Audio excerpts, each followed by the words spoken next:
Welcome back, everybody. Today, we're going to do another Jay Foreman video. Why does London have 32 boroughs? I'm ever so excited to learn about London.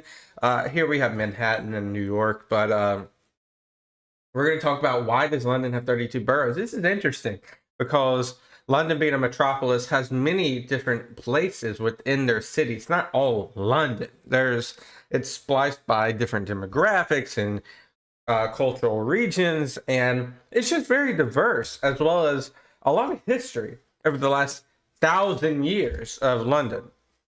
So why not just listen to Jay explain why? So that's what we're doing here today. If you're new here, we learn, we react. So let's jump into it. Let's go. New York City is divided into 5 iconic boroughs. Yes. Yes.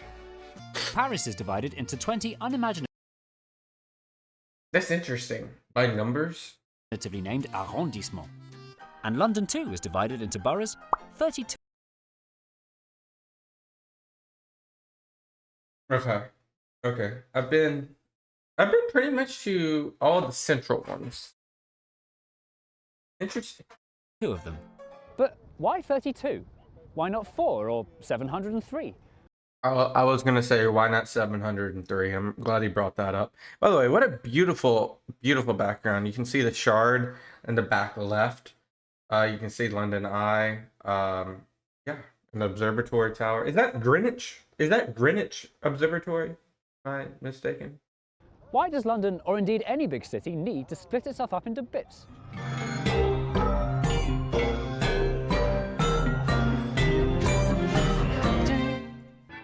Greater London is enormous, with a Jeez. Can you imagine trying to show this map to somebody and then like, all right, get here to there? I mean, a lot of people be like, yeah, that's easy. But for me, I'm like, what is this? population about the same as an entire Switzerland. If it were run by just one council, it would be gargantuanly huge compared to the next biggest one in England. A super council like this would be bureaucratic and inefficient, and there'd inevitably be whole neighbourhoods that get totally forgotten about. Another reason to divide London up is that it's not just big, it's diverse. From I was gonna say. the touristy West End to the densely populated Victorian inner city to the leafy 20th century suburbs, different parts of the capital have different needs, and what they spend their money Whose child is that? No way. on is a local decision that should be decided locally. That's why the city is split into several subservient subsections. While London had been subdivided like this for centuries, it had never been subdivided very well. Before 1965, the area we now call Greater London was made up of 86 authorities, That's a lot more than 32. based mostly on ancient church parishes, many dating back to the Middle Ages. There's lots of evidence of the pre-1965 authorities you can still see today.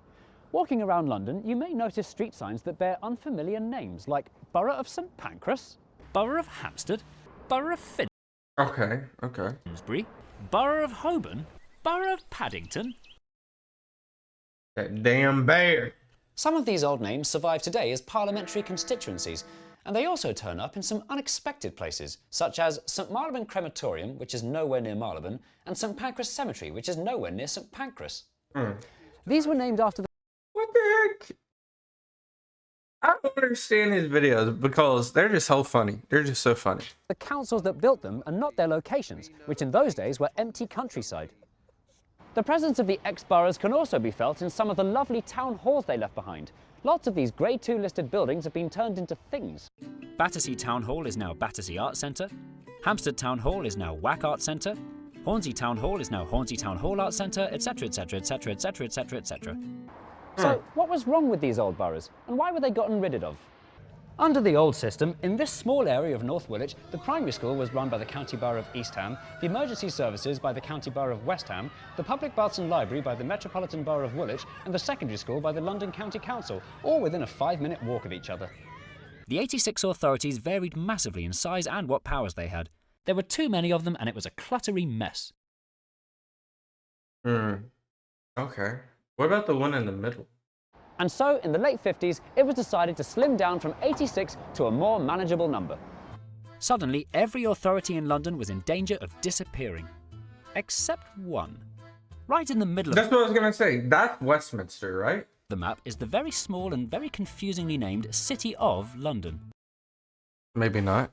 This square mile on the site of Roman Londinium has always done things differently from the London that surrounds it.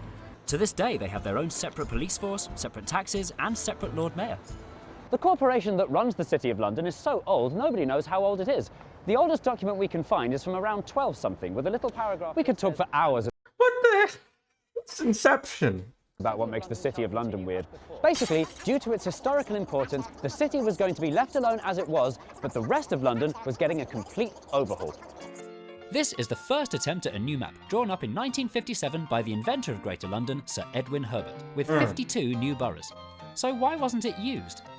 When this map was shown to the man who had to approve the new boroughs, Minister for Housing and Local Government Keith St John Joseph, he didn't like it for 2 reasons. I don't like it for 2 reasons.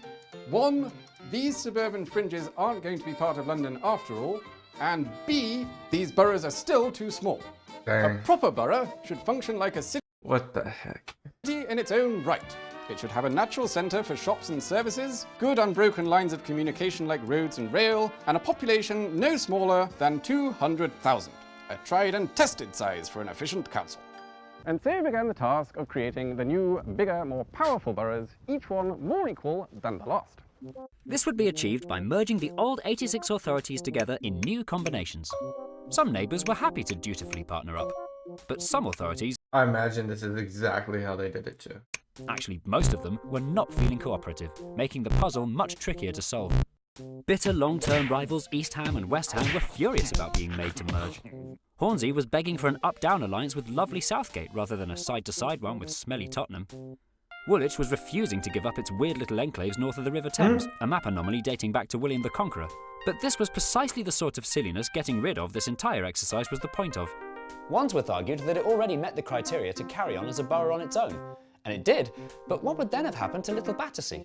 It couldn't join the surrounding Wandsworth, Or Battersea. or the new combined borough would be too big. The only solution was to slice the old Wandsworth in 2. Fights like this were happening in every corner of the capital. But arguably, Keith's most controversial combination was here in northwest London. Wembley was a mostly home-owning, mostly Tory-voting, leafy suburb. Wembley?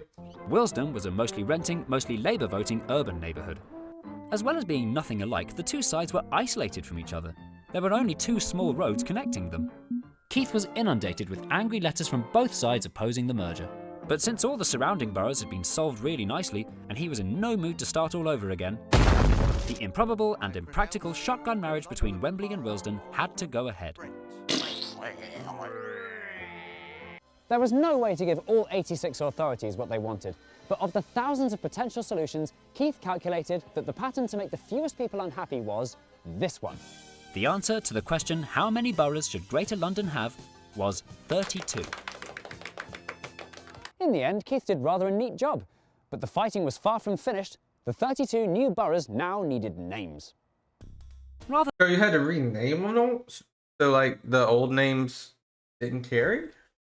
than cause any more arguments, Keith let the new boroughs come up with their own suggestions for what they should be called. But they came back with some really stupid names, like Osselton Gore, Sorensen Spread, Chigwellwanwood, 32, 32. and 3 of them wanted to be called Riverside, including one not on the river. If they want to be trusted to come up with their own names, they have to stick to these rules. A. Give clear indication of location. It's got to be somewhere people have heard of. 2. No silly made-up words. St. Holcrasted Born Ponhop. I would actually think that's a real place. And most important of all, 4. Absolutely no double-barreled or unwieldy long names. Under these new rules, most boroughs chose one of their existing names. Yeah. In most cases, it was obvious which one was most deserving. It looks like, wait, let's just jump back a little bit. It looks like it's just majority rules here. So the higher population, Boroughs chose one of the higher population, their existing names. the higher most population, cases- the higher population, It was obvious which one was most the higher population. deserving. Especially Barnett, Barnett, Barnett. The 3 Barnetts. Oh, that's an interesting one. I would think Hendon would rule them out. Harrow. Usually, the honour went to the borough with the biggest population. Yeah. But sometimes it went instead to the borough considered to be the most historically significant. And yes, this did cause massive arguments. It was bad enough being conquered by your neighbour, but imagine having to take their name as well. That's like telling the people of Scotland you're called England This is like modern conquest, for real. now, except nowhere near as big a deal. If councils couldn't agree on an existing name, they either had to come up with a neutral compromise or have a neutral compromise imposed upon them. East Ham and West Ham put it to local residents to pick a new name, which predictably resulted in the suggestions hamstrung, ham sandwich and ham sweet ham. The councils ignored these and became Newham or Newham. The rest of the new solutions, however, were nowhere near as inspired and nearly all broke Rule A. Before 1965, hardly anyone was familiar with the ancient names of Havering, Tower Hamlets, or Hillingdon, which was only chosen because the grandfather of one of the civil servants was a rector of the tiny parish with that name. More lowlights include Redbridge, named after a red bridge demolished in 1921 that no one Red Bridge had a red bridge. remembers, the dully monosyllabic Brent, a poor choice given that a Brent tube station already existed and wasn't in Brent. And in my opinion, the worst one, Haringey, named after a small neighbourhood at the southern tip of the borough, but with one of the R's removed and one of the A's turned into an E. The two spellings have been confusing Londoners ever since. The 32 names had nearly all been agreed when Keith received a letter from the influential and very important Captain John Lichfield, Member of Parliament for Chelsea. The letter said, "You better not forget the name Chelsea when you name our new borough, or I'm gonna come round there and I'm gonna wash this. But I already promised the Royal Borough of Kensington they could keep their name. he said. What could he do? To save his own skin, he let both What is it? I forget what it is. sides have their way, producing the absurd dodecasyllabic The Royal Borough of Kensington and Chelsea. Keith's own rules made it very clear that this sort of name wasn't allowed, and it was quite an insult to the much larger groups of people who'd campaigned hard for And Deptford and Battersea. As usual, it was one rule for the very posh who get taken seriously when they complain, and another rule for everyone else. After decades of pressure, the ministry relaxed the ban on and in 1979 when Hammersmith gained an and Fulham, and in 1980 when Barking gained an and Dagenham. And that's how we got the 32 boroughs with the 32 names that we're still using today. But that's only half the story. How are the London boroughs run today? How is life different from one borough to the next? How can you tell when you've crossed a border from one to the other? No, and I which don't borough know. has the best logo? Find out all of this and less in part 2. Part 2? Part 2? We gotta watch part 2. I mean, guys, this video right here was just trying to understand the British people a little bit more. Understand what they, I don't know, what are they thinking about? What the Westminster, Hammersmith, Kensington, Camden, Hackney Yard, Tower Hamlets. So this is like all the original London. And then expands with South, Wark, Lambeth, Wandsworth. Very interesting though. Very interesting stuff. Yeah, guys, this another J video, another one that is obviously entertaining and obviously informative. So yeah, thank you guys so much for watching. Recommend another video, and I'll see you in the next one. Peace out. Bye bye.